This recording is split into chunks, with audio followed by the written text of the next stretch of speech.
Yo, welcome back to the channel. In this video, I'm gonna create a quick punctual comparison review between these two email app, which is Spark Mail and Apple Mail.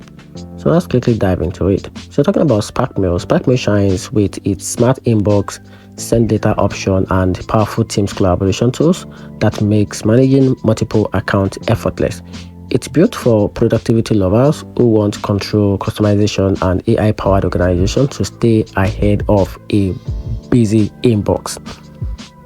Apple Mail, on the other hand, went for simplicity, privacy, and seamless integration with iOS and Mac OS devices.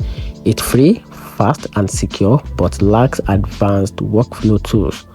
Spark Mail is best for power users, while Apple Mail suits those who prefer a clean, no-nonsense email experience.